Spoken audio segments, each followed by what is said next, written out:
Hello, friends. Welcome to Shodh Yatra. Friends, I am Akash Pandey, and in this particular video, I'm going to walk you through this particular PPT, which will make you learn how to arrive at a suitable PhD research topic. Friends, I must say, as far as my experiences of PhD admissions and PhD interviews are concerned, I can say that arriving at a suitable topic for the research or finding a research topic for the PhD is the most important and the most difficult task, I would say, for an aspirant who is going to appear for PhD interview, or for the one who is planning to uh, go for PhDs. तो मेरे हिसाब से मुश्किल तो है PhD research topic को ढूंढना। तो आज के इस वीडियो में मैं इस चीज़ को आसान करने की कोशिश करता हूँ। मेरी कोशिश होगी कि मैं आपके रिसर्च टॉपिक का जो क्वेस्ट है, जो सर्च है, उसको थोड़ा आसान ज़रूर कर पाऊँ।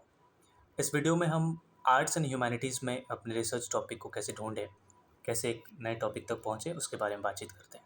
ज़्यादा समय ना लेते हुए मैं इस पीपीटी की शुरुआत करता हूँ। तो सबसे पहली चीज़ जो हमें याद रखना है, the following bullet points will help you arrive at a suitable research topic.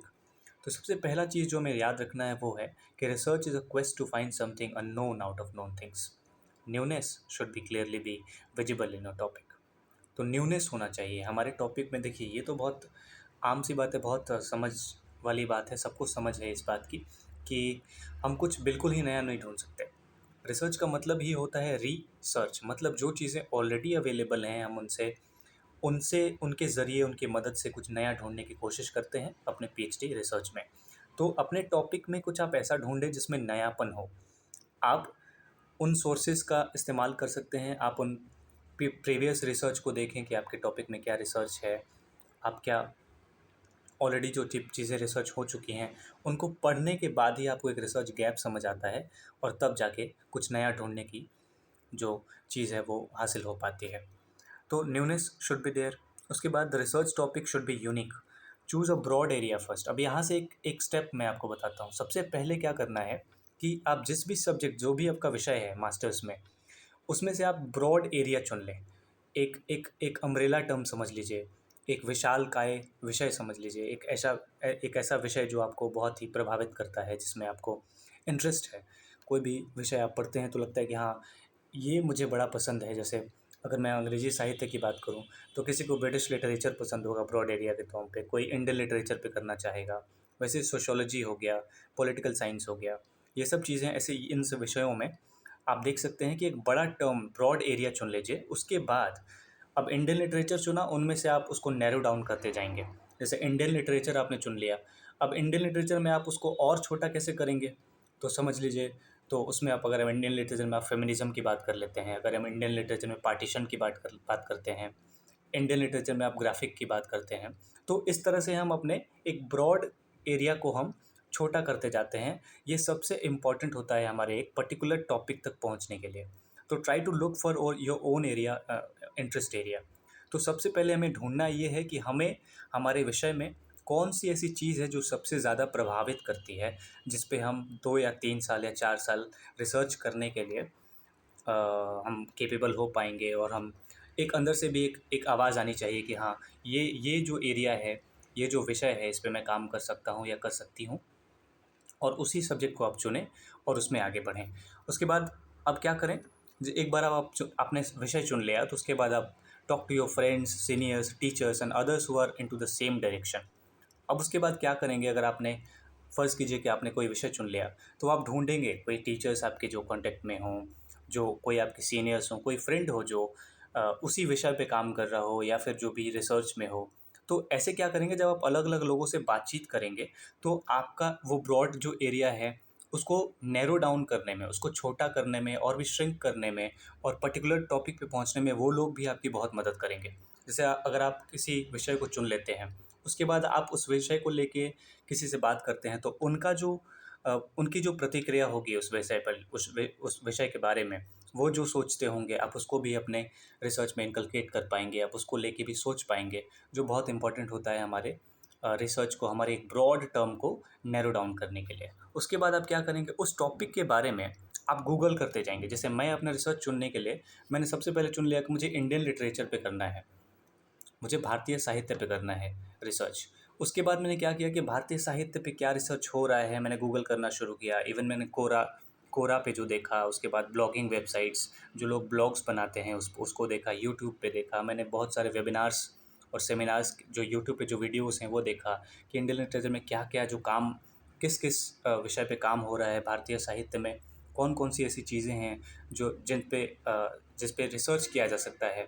तो मुझे एक पॉसिबिलिटी मेरे दिमाग में क्लियर हो गई कि भारतीय साहित्य में मैं इन टॉपिक्स पे काम कर सकता हूँ। जैसे मैं पार्टीशन पे कर सकता हूँ, जैसे मैं ग्राफिक पे कर सकता हूँ, जैसे मैं फेमिनिज़्म उठा सकता हूँ, इको फेमिनिज़्म उठा सकता हूँ। वैसे ही आपके सब्जेक्ट में पॉलिटिकल साइंस में आप विदेश अंतर्राष्ट्रीय संबंध पे काम कर सकते हैं। सोशियोलॉजी में आप सामाजिक अलग अलग तरह के इशू पे काम कर सकते हैं। जैसे पॉलिटिकल साइंस में मेरे एक दोस्त हैं, वो किसी गवर्नमेंट का कोई भी स्कीम है उसको देश में कैसे इम्प्लीमेंट किया जा रहा है, क्या क्या उसके रिजल्ट्स हैं, उसको क्या परेशानियां आती हैं गवर्नमेंट को इम्प्लीमेंट करने में, लोगों तक वो चीज़ें पहुंच रही हैं कि नहीं। तो मेरे कहने का ये मतलब है कि जब आप एक ब्रॉड एरिया चुन लेते हैं तो उस ब्रॉड एरिया को चुनने के बाद जैसे जैसे आप उसके बारे में पढ़ते जाएंगे, जितना हो सके पढ़िए, उस चीज़ के बारे में लोगों से बातचीत कीजिए।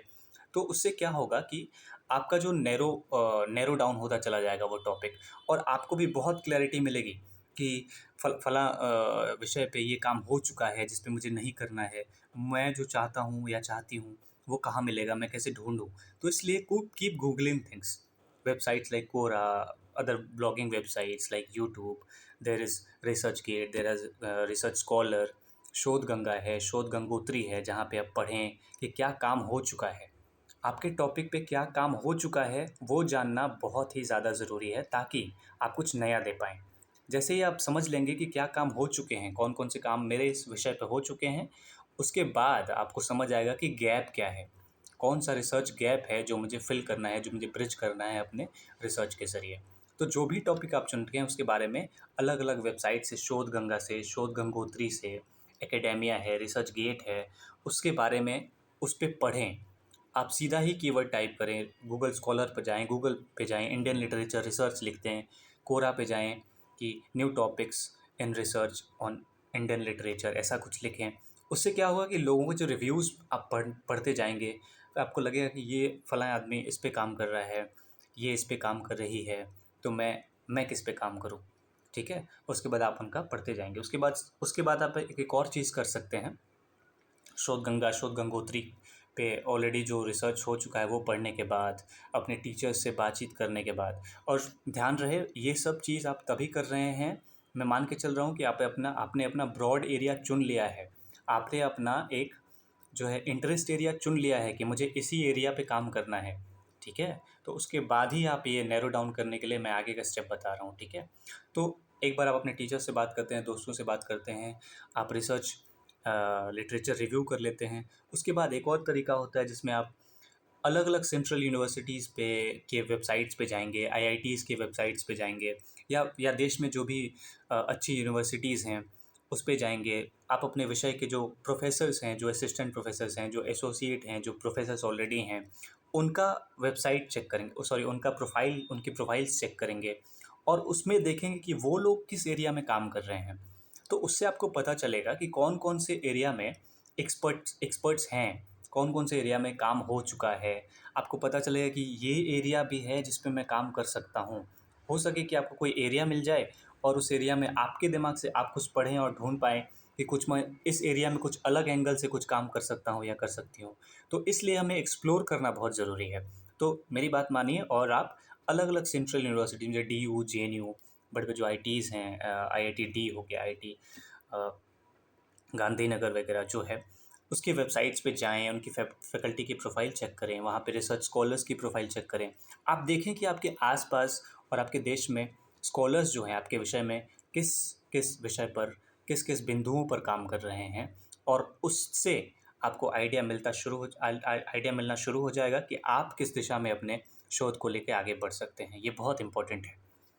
उसके बाद सबसे बड़ी बात जो ख़ास बात समझने की है कि रिमेंबर, आपको याद रखना है कि good socially relevant and interesting topic is as much important as the other steps to be followed by PhD for PhD admission.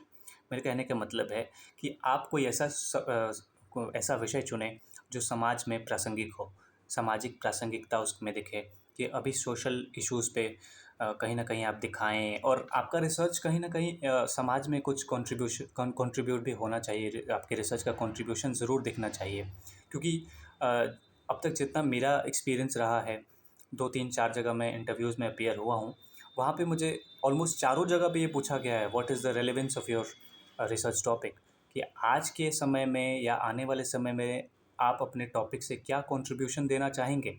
तो इसलिए इस टॉपिक को आप ऐसा टॉपिक चुनें जिसका कोई रिज़ल्ट समाज पे भी असर अच्छा, एक पॉजिटिव असर भी समाज पर दिखे, जो रेलेवेंस हो, प्रासंगिक हो।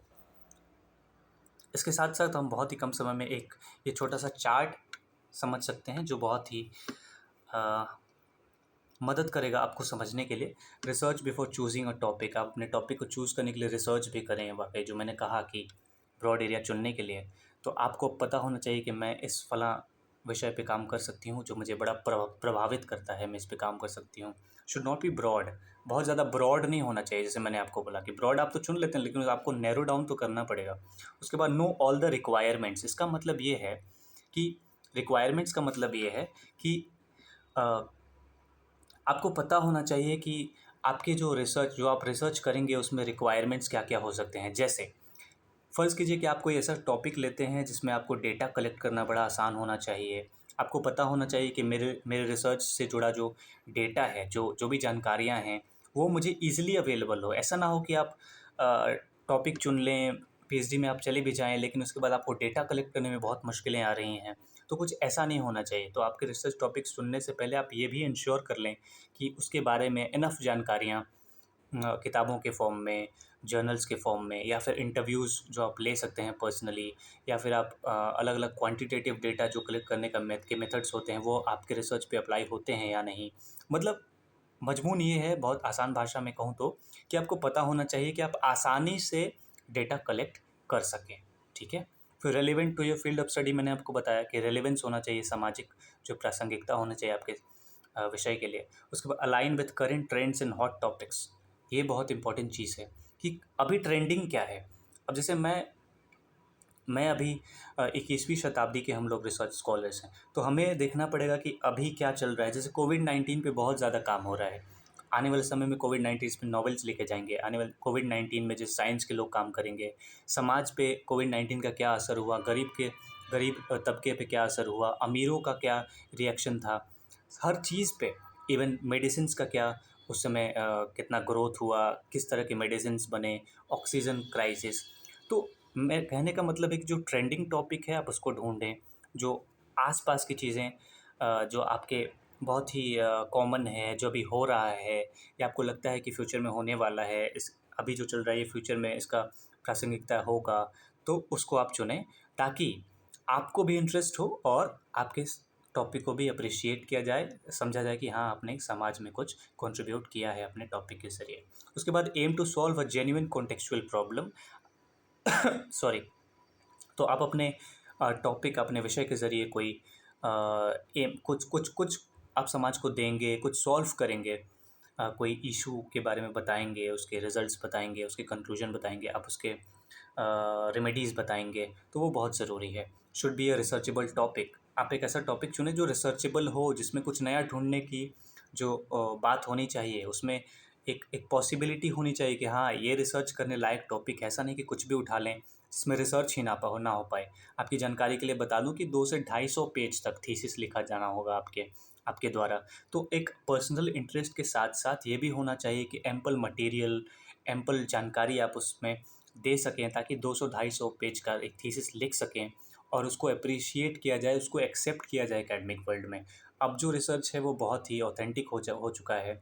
भारत सरकार ऑथेंटिक रिसर्च पे बहुत काम कर रही है, बहुत फोकस कर रही है।